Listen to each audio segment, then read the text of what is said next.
welcome to Turn the Page, the official podcast of the Syosset Public Library.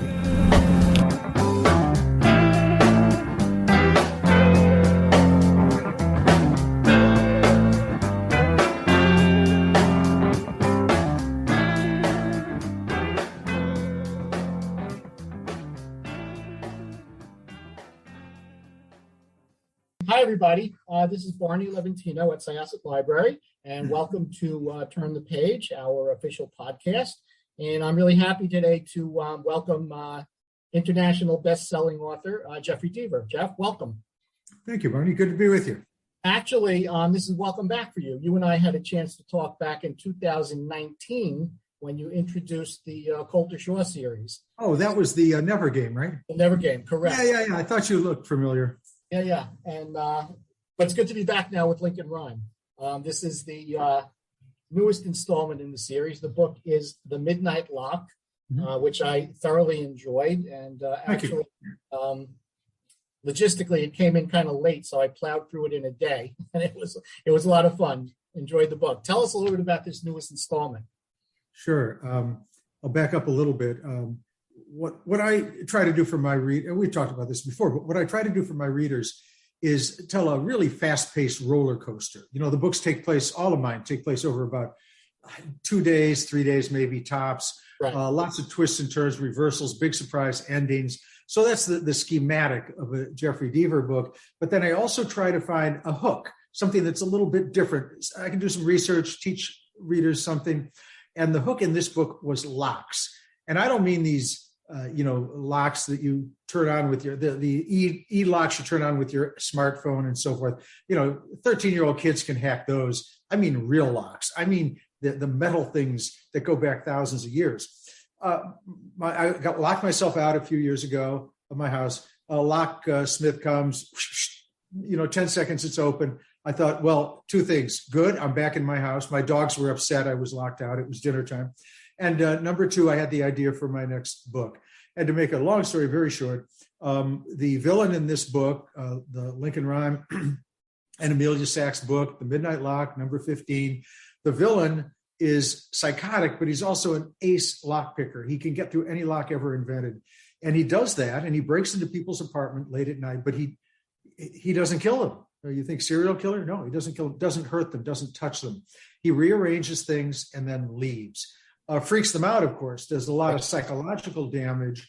But the police think something else is going on here, and indeed it is. Lincoln Rhyme and Amelia get on the case, and the rest of the book is a cat and mouse chase with them trying to pursue the locksmith, and maybe people working with the locksmith doing all sorts of other evil things. Also, the book has several storylines going at once. There are at least three distinct investigations that are going on during the course of the book, which was interesting in itself. But beyond the investigations, the plot of the book touches on some issues that are really, really germane nowadays. Social media plays a big part in the storyline. The manipulation of news and the dissemination of news plays a significant part. How do you speak to that part of what's going on in the world where people are gathering their news from sources that, you've heard it before, you talk about echo chambers, where people are listening to news that's telling them what they really want to hear rather than really what the true news is. Exactly. I went to journalism school, the University of Missouri, and I worked as a journalist for a while. I subscribe to the New York Times, the Washington Post. I read the New Yorker, the Wall Street Journal. These are sources that are, maybe the editorial board has a leaning one way or the other, but the news, very independent of the editorial side.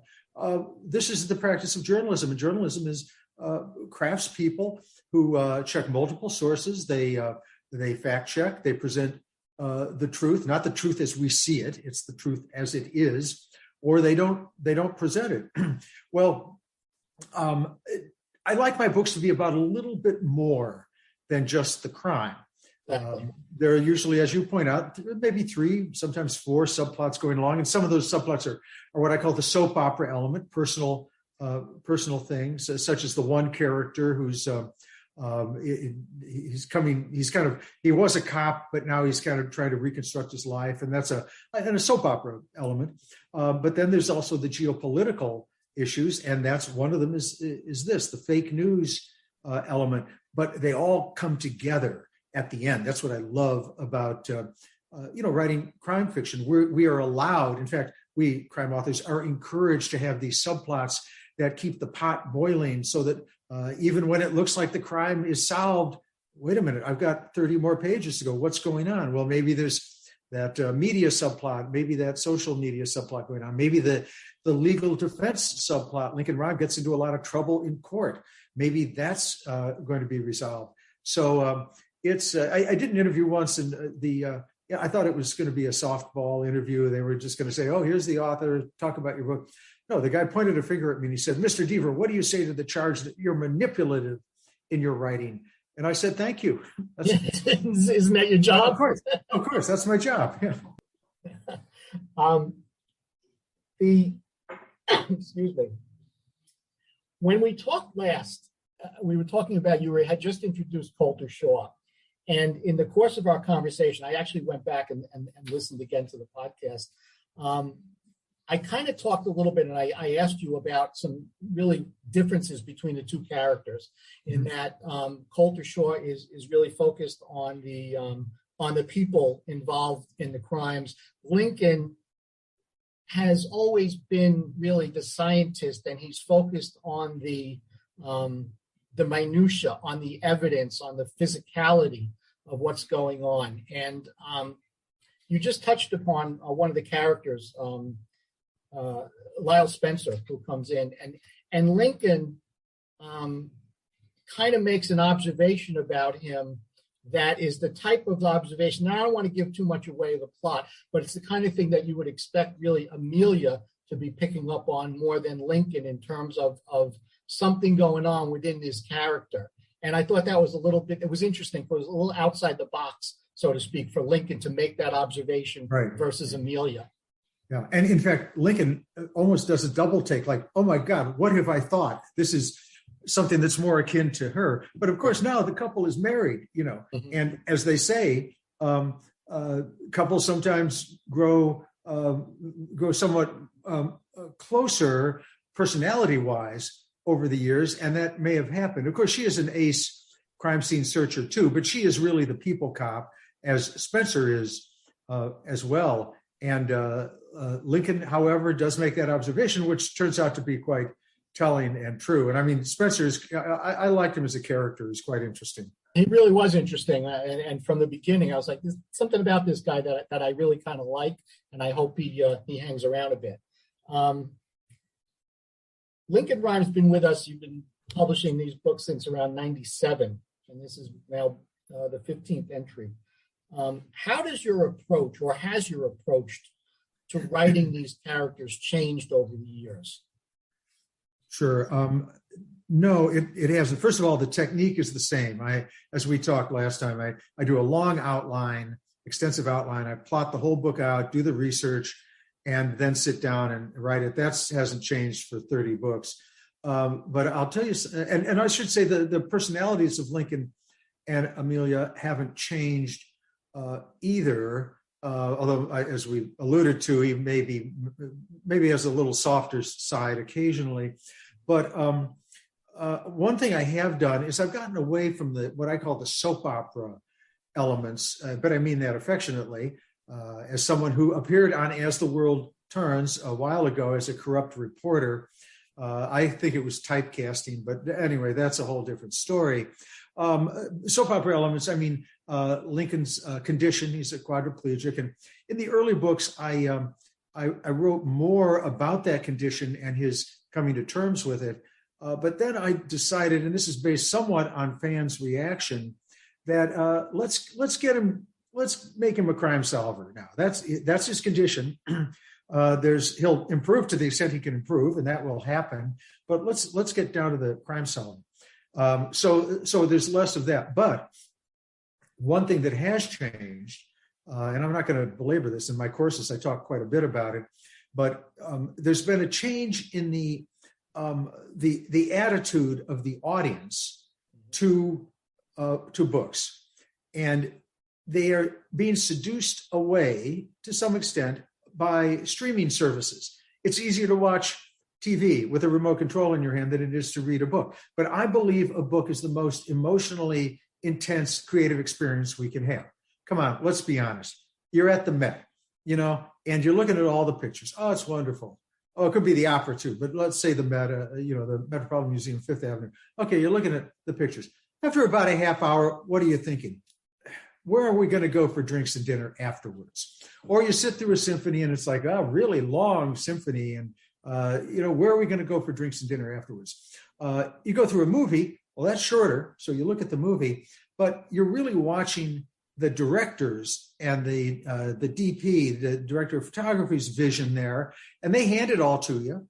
Or you're watching the small screen and you're watching, wonderful shows, Only Murders in the Building, Breaking Bad. Those are great, but when they're over with, they don't really stay with you. But a book stays with you, and so that's a long way of saying that I like to I like to keep the readers focused on the book, because they now have this attitude that I want things fast and furious. I want the movie short. I want the scene short. I want dialogue. I write my books that way. My books are shorter. The chapters are shorter. There's more dialogue. There's less introspection. My descriptions are much more concrete rather than abstract. Now, is that seducing people away from Breaking Bad 2 or Better Call Saul? No. I mean, they're both compatible. But if somebody picks up one of my books, I want them to have roughly the same experience as if they're watching that really fast-paced, intense TV show. It's like they're reading a streamed TV series. As I mentioned, just because of the logistics involved, I read the book literally in a day, and I experienced the whole roller coaster issue going up and down all day long. But there is something about the experience, the tactile experience of holding the book in your hand, and you're pointing us through the story, you're telling us the story, but a lot of the story then is happening inside our heads, and it makes the experience really a really intimate experience between the author and the reader, at least for me. Oh, exactly. Well, a few years ago, I think we talked about this. I wrote a James Bond novel.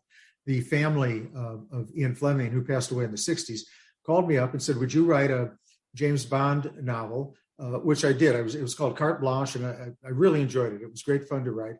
And I was thinking about that experience because I started reading Bond in the 1950s. I was 8 and 9 years old. And, people say, what?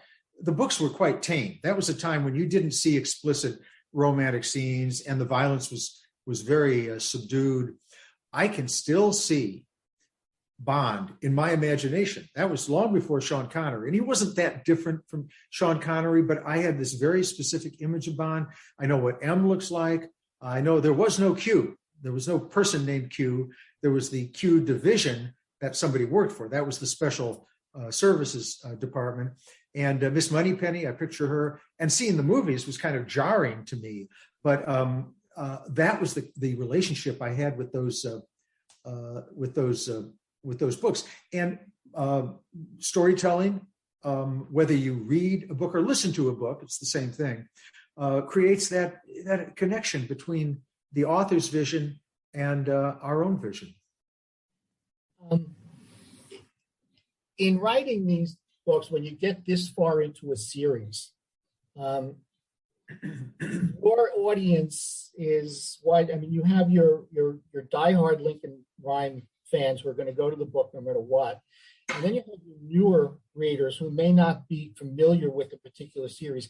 How challenging is that for you as an author to bring somebody into the series that far down the road? Or do you try to write the books as essentially standalones and they work either way? Yeah, they have to work either way. And that is a challenge. That's a good point. If you over-explain, readers who are familiar, they're not going to put down the book, but they're going to be, let's move on. It'll be a little bit of a speed bump I've introduced, and we authors can never introduce a speed bump to a reader's experience. But then if you don't tell enough, a newer reader will say, well, wait a minute, who are these people? Have they always been married? Well, no, they haven't. How was Lincoln injured? Well, I have to explain that in the book, but you don't want to dwell on it. So it is a challenge. My job is to give readers a fun experience. I don't have a lot of time for authors who say, I don't care about the reader. I write for myself. Well, no, you don't. It's like Procter & Gamble saying, I make toothpaste for myself. No, they don't. You may think liver-flavored toothpaste is a fun idea. Well, no, you don't. You make mint for the audience. I do the same thing. And part of that is judging, is this many things? Is this plot going to be too far-fetched? Do I over-explain? Do I not explain enough? Is this scene too violent? Is it not violent enough? And so those are things I have to consider. And one of those things is how much information to give. And, readers are really smart. So generally less is more. They'll figure it out pretty much, but you have to give them some facts to work with a little bit. So I don't need to say that Lincoln Rhyme was injured in a subway accident when he himself was searching a crime scene and a beam fell on his neck. All we have to do is say injured at a crime scene before 3 years before the incidents in the bone collector occurred, and that's enough. You talk about readers being smart. I'm not going to point to myself here, but and in terms of less being more, without identifying the particular author or the series, there's a fairly popular series of sci-fi fantasy books out there that, as I plod through them, the stories is good. I keep telling myself, I wish this man had a better editor, because there are just literally hundreds of pages that could just come right out. And for my mind, as a reader, it would just work so much better. It becomes a chore to get through the book. Well, I agree, Barney. I am a very impatient person. And one of the reasons I write the books that I do, that take place over 2 days. And, our roller coasters. And I'm very manipulative, as I said, about moving the readers through the book. I end chapters on big question marks and then propel the reader through. But I'm impatient. I have no time for that. And I love Lord of the Rings, and people say, well, that's it's a trilogy, probably 1,300, maybe more than that, pages. And I say, but Tolkien moved the story along. It was very concrete images. Those winged horsemen were circling around somewhere. Who knew when an orc was going to jump out, when a dragon was going to appear. So that kept us going. There are long books that are too short and short books that are too long. It's as simple as that. When did you begin writing this particular book? And I ask for a reason now. It was the pandemic. Was it? Yeah. Well, it was probably in the early days of the pandemic. I wrote 2 books. It was because I wrote 2 books at the same time. The third, Culture Shaw, came out in May of this year. That's the final twist. And now we have The Midnight Lock. And I was working on both of those at the same time. So it was at the beginning of the pandemic. As you were going through that and going through the whole pandemic thing, and I've talked to a couple of other authors about this as well, whether there was any thought of touching on any of that in this book, or ignoring it, or how to deal with it, whether to deal with it, why to deal with it. What do you think? I ignored it. I take it very seriously. I'm vaccinated. I advocate vaccinations. I wear a mask all the time. I advocate wearing masks. My lifestyle is very cognizant of the virus. But I'm an entertainer, and I don't write sociologic text. Now, I do talk about the media, for instance, in this book, and the dangers of the internet. But that's really to inform the story. It gives me a platform to tell my, I'm like an illusionist. That's a platform for my magic show to trick the readers and get them to move forward. And I don't like, the concept of the fourth wall, of course, is where the author kind of winks, looks to the camera and winks. And that works in some things. I've written a couple short stories that are very meta, that really are take the reader into account directly. But I thought for the pandemic, I want to keep that completely separate. And far better authors than I have written about the pandemic, and I'll let their work stand. For me, if you buy into a Deaver book, you're going into a different world that doesn't feature that. It features evil people, but it doesn't feature this kind of exhausting phenomenon that continues to keep on giving. Apparently, after our discussion, I'll log on to the New York Times and see what the latest developments are. No, that's fair. And as I said, I've had the conversation with a couple of different authors, and I've actually had a few say that midstream they kind of changed the course of their whole storyline because they felt they needed to incorporate it, and everybody approaches it differently. One thing, and again, without giving much away of the storyline, and without any spoilers, you alluded to one aspect of the book. There's a trial going on, and apparent error that Lincoln might have made during the course of that trial. And again, addressing the I don't want to say believability, but the plausibility of some of the story. One thing that kind of irked me was the DA's approach to that particular situation, and whether or not that might have been handled in that particular fashion. And again, I don't want to spoil anything out there, but it was just something that kind of bugged me. So what you're saying is he should have been fired, right? Probably. Yeah, exactly. I guess so. Barney, this is a very good point. I wrestled with that very question, but I could not think about an alternative to it because it had to be public. It had to involve that particular character. And then again, these are novels, of course. I push the envelope, but I have when I teach my course in writing, I tell my students that you have to judge the book by a very tried and true, well-known literary yardstick. It's called the "Gimme a Break" factor, and we authors are going to lose some people. I walk a tightrope, and I knew that was going to affect some people, especially attorneys, definitely prosecutors. But I thought the only way it would really work was to put it in and your listeners are probably not going to see this, understand it right now, but putting it in a private context, a civil suit would have worked. That would have been fine. But a prosecutor, no. But then on the other hand, all you have to do is, follow the news and look at some of what the prosecutors have done. It's even worse than that. And for their own aggrandizement, not to benefit a good cause. But I appreciate that. No, I love hearing this.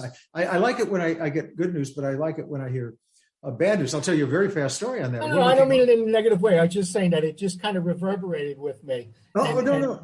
That's very important. I'll tell you the story very quickly. I was in California at a book signing. A woman in her, I think, 90s came up to me afterwards and said, "Mr. Deaver, we have a book club at the retirement community next to the bookstore. We loved your book, but we something bothered us. And I want to talk to you about it." And I said, "Sure, I want to know." And she said, "It's about the violence in your books." And I said, "Okay. And what exactly is the problem?" She said, "You're going soft on us. You in the Bone Collector, you scalded that couple to death, and they had rats crawling all over that girl. In this book, you shot one person, stabbed another one, and they both lived, or they all lived. And we want you to get back to your roots." Well, I didn't expect that. I can't say, it's probably unfair to say, coming from an older reader who I would have thought would prefer a softer boiled approach to writing. But that told me that some readers like, you can't give everything to everybody, but some readers like the violent scenes, and I'm not really a violent writer. Well, with that, our time's running kind of short here, but I want to ask you, what's down the pike? What can we anticipate next from Jeffery Deaver? Sure. Another Lincoln Rhyme novel in 2023. Presently, I'm writing a Colter Shaw story. And if I I'm not very technologically minded. I know there's a way to share screen. We're talking on Zoom right now, and I could show you the new book because it's kind of in the background because I'm writing on it. This is my radio tour day for for my publisher, Putnam, talking about the book. But I'm hard at work at that. After we close down our conversation, I'll let the dogs out. I have to do that. And then I'll get back to the next Coulter Shaw book. And meanwhile, I do a lot of short stories. I love short fiction. And, your listeners can go to jeffreydeaver.com and hit all the Jeffery Deaver platforms, Instagram, Twitter, and Facebook, and you'll see what's coming up next. Well, we're going to look forward to it, everybody. The book is The Midnight Lock. It is a fabulous read. It brings us back to Lincoln Rhyme and Amelia Sachs and that whole gang. Jeffrey, thank you so much for joining us today. And with that, I will turn the page on this chapter of our podcast. Thank you, Barney. It's great talking with you. It's time to close this chapter of Turn the Page. Join us for the next episode.